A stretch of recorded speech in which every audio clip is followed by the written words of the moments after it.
So ಈಗ ನಮ್ಮ ಹಾಸನ ಜಿಲ್ಲೆಯಲ್ಲಿ ಒಟ್ಟು 4,40,506 ಏನು ಪಡಿತರ ಚೀಟಿಗಳಿದ್ದಾವೆ.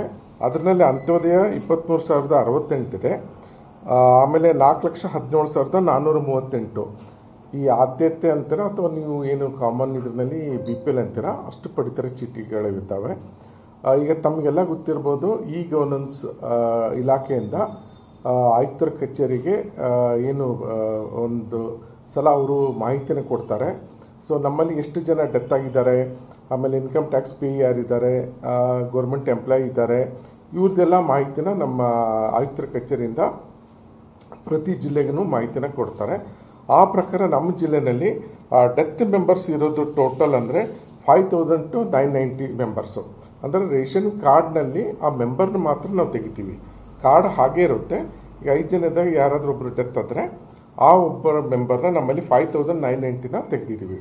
ಅದೇ ರೀತಿಯಾಗಿ ನಮ್ಮ ಜಿಲ್ಲೆಯಲ್ಲಿ 6 ತಿಂಗಳಿಂದ ಸತತವಾಗಿ ಯಾರು ರೇಷನ್ ತಗೊಂಡಿಲ್ಲ ಅವ್ರ ಸಂಖ್ಯೆ 9,505 ಇದೆ.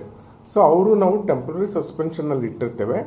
ಸೊ ಅವ್ರು ಏನಾದರೂ ಮತ್ತೆ ಬಂದ್ರಂದರೆ ಏನು ಗೋರ್ಮೆಂಟ್ ಸರ್ಕ್ಯುಲರ್ ಪ್ರಕಾರ ತಹಶೀಲ್ದಾರ್ ಅವರು ತನಿಖೆ ಮಾಡಿ ವರದಿ ಕೊಟ್ಟಾದ್ಮೇಲೆ ಅವರು ವರದಿ ಆಧಾರದ ಮೇಲೆ ಮತ್ತೆ ಅವ್ರಿಗೆ ರೇಷನ್ ಕೊಡೋದಕ್ಕೆ ನಾವು ವ್ಯವಸ್ಥೆ ಕೂಡ ನಾವು ಇದನ್ನು ಮಾಡೋದಕ್ಕೆ ವ್ಯವಸ್ಥೆ ಇದೆ.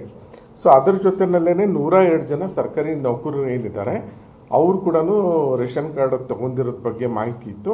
ಅದನ್ನು ಕೂಡ ನಾವು APLಗೆ ನಾವು ಕನ್ವರ್ಟ್ನ ಈಗ ಮಾಡಿದ್ದೇವೆ. ಸೊ ಅದರ ಜೊತೆಗೇನೆ ಈಗೇನು ನಮ್ಮಲ್ಲಿ ಇನ್ಕಮ್ ಟ್ಯಾಕ್ಸ್ ಪೇ ಅಂತ ಇದ್ದಾರೆ, ಸೊ ಅದರಲ್ಲಿ 3,408 ಜನಕ್ಕೆ ನಾವು APLಗೆ ಕನ್ವರ್ಟ್ ಮಾಡಿದ್ದೀವಿ. ಅದ್ರ ಜೊತೆಯಲ್ಲೇ ಈಗ ನಮ್ಮದು ಏನು ಮಾನದಂಡ ಇದೆ 1,20,000ಕ್ಕಿಂತ ಜಾಸ್ತಿ ಇರಬಾರ್ದು ವರಮಾನ ಅಂಥೇಳಿ.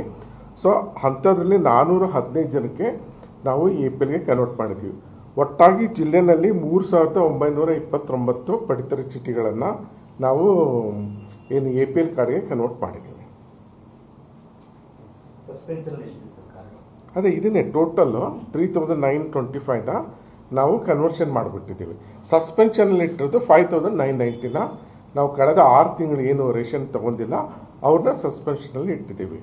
ಸೊ ಅವರಿಗೆ ನಾವು ಮತ್ತೆ ಅವರು ಏನಾದರೂ ವಾಪಸ್ ಬಂದರೆ ತಹಶೀಲ್ದಾರ್ ಅವರು ಸ್ಥಳ ತನಿಖೆ ಮಾಡಿ ವರದಿ ಆದಮೇಲೆ ನಾವು ಅವರಿಗೆ ಮತ್ತೆ ರಿವೋಕ್ ಮಾಡೋಕ್ಕೆ ಅವಕಾಶ ಇದೆ.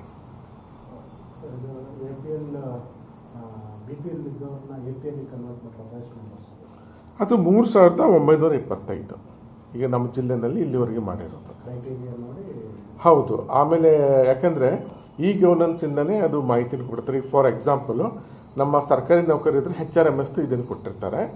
ಆಮೇಲೆ ಈಗ ಏನು 1,20,000 ಮೇಲೆ ಇನ್ಕಮ್ ಇದ್ದರೆ ನಾವು RIVA ಕಡೆಯಿಂದ ತನಿಖೆ ಮಾಡಿಸಿ ಆ ವರದಿ ಮೇಲೆ ನಾವು ಇದನ್ನು ಕನ್ವರ್ಷನ್ ಮಾಡಿರ್ತೀವಿ.